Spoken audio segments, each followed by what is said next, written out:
What is up, everybody? Coach Juma here, and today we're going to be breaking down how to build positive habits as simply and effectively as possible. I've helped guide a lot of people into building positive habits, and all of these people come from different backgrounds, have different time commitments, and different habits that they want to build. But the same principles apply to all of these people, and I'm going to be sharing those with you today. So we're going to start off with understanding the habit loop and how habits work in your brain, then moving forward into some actual helpful strategies that are going to help you maintain habits and build them for the long run. So starting off with the habit loop, this is the actual process that your brain goes through when taking action on a habit. It starts with something called the cue, and this is what alerts your brain that you want to do a habit. An example of a cue is you walking into a dark room and your brain tells you, I need it to be light in here so I can see what I'm doing. The cue is the dark room, you seeing the dark room. Second step in the habit loop is the crave to change into a desired state.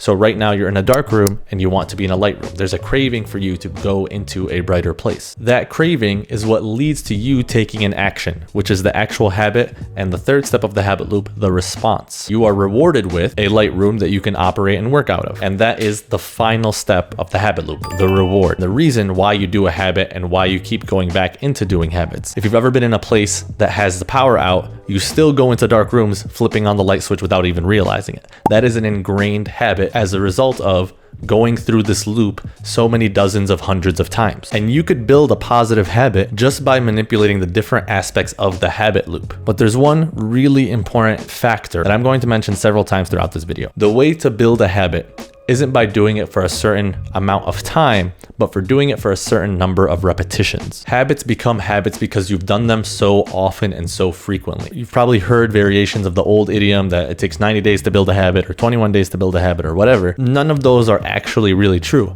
It takes a certain amount of repetitions for you to build a habit. The more repetitions, the more ingrained that habit becomes. You could repeat a similar habit over and over and over and over again in one day and have it become more automatic than if you had just done it once a day for 90 days. The repetitions is the key here, and that's the magic that we're trying to make happen. Repeating a positive habit so many times that it becomes natural for you to continue to repeat. You mean, what's a habit people want to build? The gym, going to the gym? Yeah. That's a good one. Okay, so can't believe I didn't think of that. You know, I'm the fitness guy, but I can't think of that. So we're going to go through the habit loop and explaining how to build a positive habit by manipulating the 4 parts of the habit loop with 3 different examples: eating more vegetables and fruit, working out more often, and reading more often. 3 things that a lot of people are trying to do but struggle to create momentum within their life. This video is going to talk mostly about building positive habits. We're not going to talk about breaking habits in this one, but the best way to break a bad habit is by replacing it with a good habit. So starting off at the beginning of the habit loop, the cue. This is what alerts you to want to do a certain habit. You need a visual reminder that is going to get you to want to do the habit. You want to make the cue for these habits as obvious as possible so that you can act on them more effectively. If you want to build the positive habit of eating more vegetables, but your vegetables are in the bottom drawer of your refrigerator tucked all the way into the back,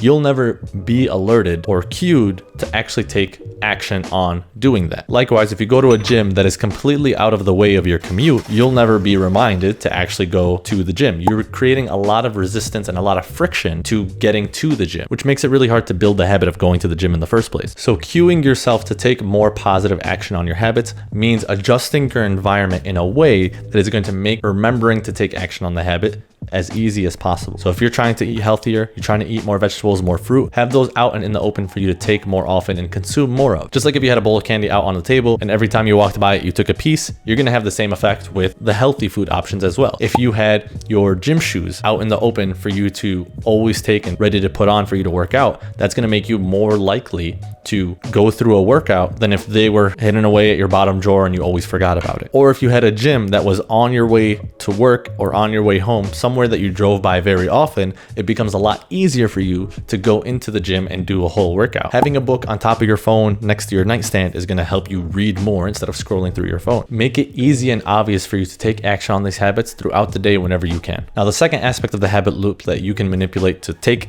better action on positive habits is cravings. You want to make the habit as attractive as possible for you to do.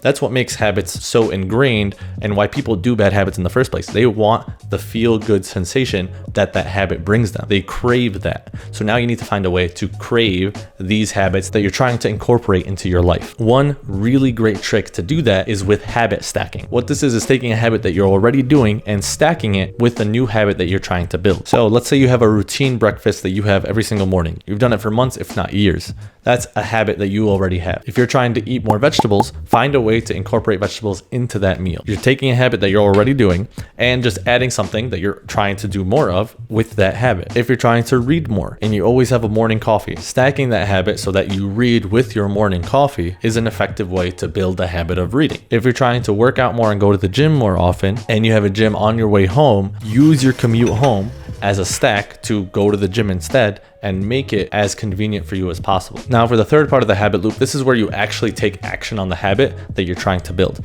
the response part of the habit loop. The best thing that you could do here to build a positive habit is to make the action as simple as possible for you to perform. So if you are trying to create the habit of eating vegetables, instead of trying to incorporate all these vegetables that you hate and trying to have them with every single meal in the day, why not just choose a couple vegetables you like and have it with 1 or 2 meals in the day? There's a lot less friction for you to accomplish it. You can even buy pre-prepped vegetables that are already cut up for you so that, again, it's easy for you to take vegetables, add it to whatever meal you're doing, and have more vegetables. Make the action really simple for you to accomplish. If you're trying to work out, instead of trying to do a 2-hour workout 5 days a week, start with doing 10-minute walks on the treadmill 2-3 times a week. That's going to help you get in the habit of doing workouts, showing up for yourself in the gym.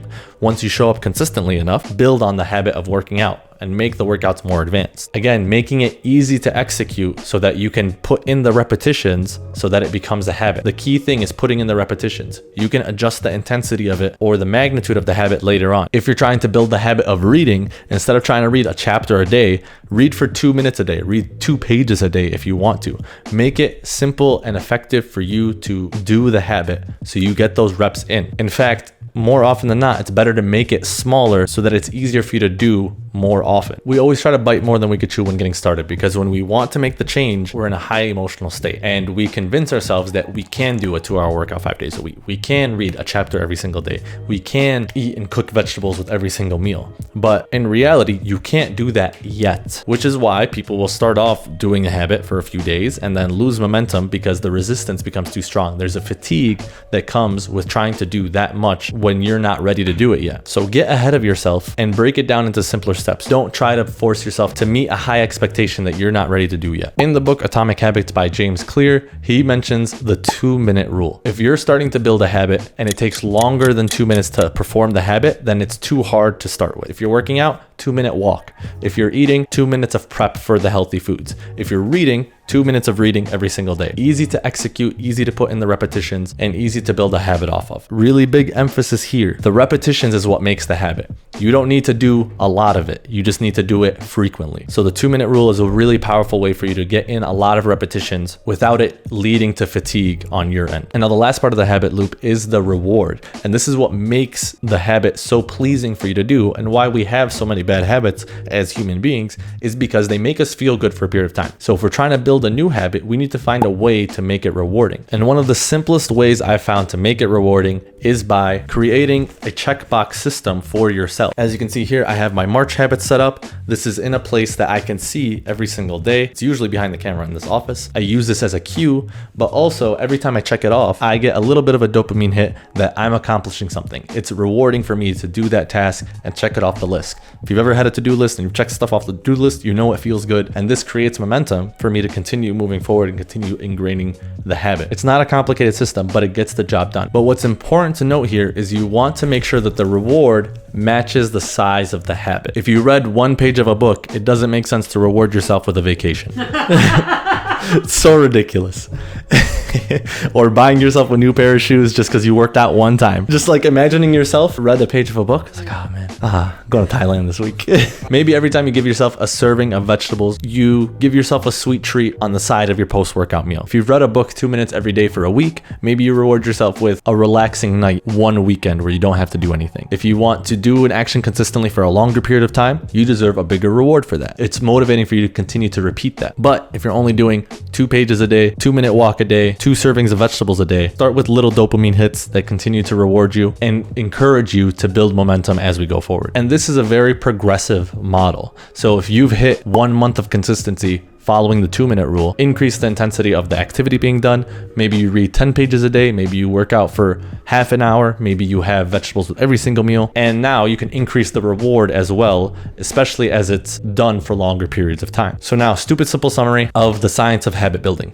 The most important aspect of building a habit is not how much of it you do, but how often you do it. Repetition is the key to creating a new neural pathway in your brain that says this is a new habit that I'm going to do frequently for the rest of my life. You can make it easier to hit these habits by manipulating the different areas of the habit loop using any one of these 4 strategies. Adjusting your environment so that it's easy for you to be reminded to act on the habit that you're trying to build. Habit stacking, where you incorporate this new habit with a habit that you're already doing. The 2-minute rule, where you try to make the habit as easy for you to accomplish as possible. And lastly, rewarding yourself with a simple habit tracker or some other variation for doing the habit consistently. If you found this video helpful, make sure to like it and share it with a friend that would also find this helpful, and make sure to subscribe because we're always putting out great content for you guys to watch. And once again, if you have specific questions for habits that you're trying to build and want to know how to approach it, comment them down below. I'm more than happy to give my feedback for you to build those new habits. And until next time, stay stupid.